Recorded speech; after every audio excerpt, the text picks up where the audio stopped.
Kırgızımның бұтарнығын ұшырды, мен өзіңді сүрілгінгі мақтанам. Бүткіл аймағы, қоташы бүт саймалы, елем үшмендер, өсі-өні бұлпады. Қамыздар өзендер! Sözler al Kamder жүрер ушул. Бала, байпам тесіп Балаңа бергіле, балаңа.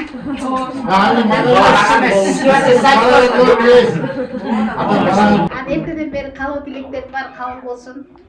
Рахмат сіздерге. Құдай жақсылық берсін, өмір ұзын болсын, Бауреке кішінекей бауы не бересің, жақшылықта келіп отырсыздар. Сіздердің де не бере, біздің де не бере. Аны тапқан ата-ене заман болдым. Şu 2 yaşka buna nevreli olatat, nevre çoğay versin, ömür uzun bozdun. Şolup urazı otunmayı odayı bozdun. Ömürler uzun oldu. Anan tiyaktan sistereman bolmuşlar. Biyaktan bir zaman Aynen айтқан өзі жош кішелі. Анама сөз арасында айтып қойын, артылтып қамшы чапқан жоқ, атама налат айтқан жоқ, еңкейіп қамшы чапқан жоқ, енеме налат айтқан жоқ, дейсек барға түгін.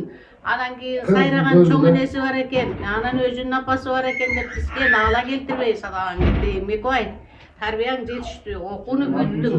Анан эми ушу жакшы балага жакшы жар болуп бер. Кудай этеңер айтып төрөп түшүп, ушулардын тукумун улап аман жүр алган жарың менен.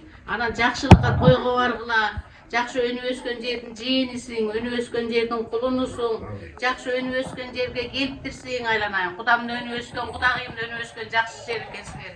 Силерде тура ушул экөөңөрдө тура буларды ошо силердей болуп өнүп өссүн. Жакшы сөздү айтып атабызды берип, кичинекей небереге да айтып коесузбу, жакшы кабыл бердиң, ошонун баары кабыл болсун. Иштейбизге Кудай сөйүп, дайыма жакшылыкта чогулупсун.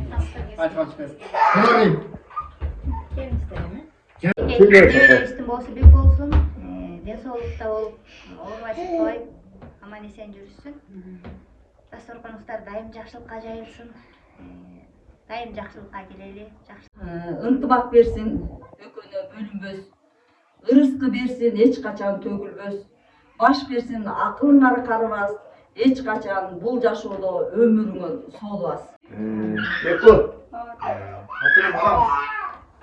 Силер ушул үйдөн терегисиңер, жөнөгүсүңөр, атаңарды апаңарды сыйлагыла. Мекубай, амасам айтпадыбы? Ошону салдырбай окуткан кызым. Макул атаңдын апаңдын карегин карап туруп, кызым, алтыным. Сени биз Кудам менен Кудайым тапшырдык. Сен дагы акыл эстүү бол. Сен дагы намустуу бол, балам. İyileyim azı. Ден соолуктуу бол, балам. İyileyim. Өнөс, Кудам, алтыным Кудам.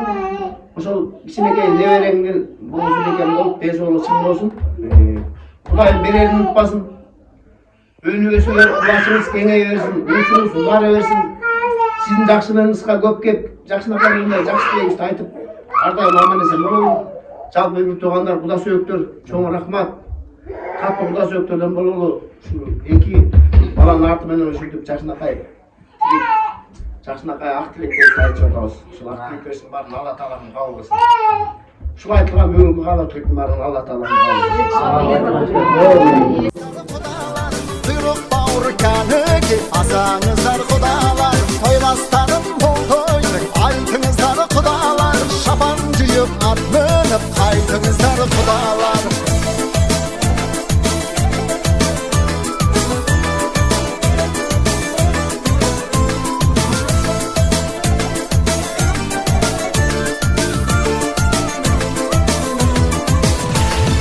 Elin şırkap tamaşa toyunuzda şırkıldık, tek silasıp jürülük, kudalarım mıncıldık. Bilinizdir şatlanıp, güldüy caynap köngülün, bugünküdey bir kudalar toy minip sönür.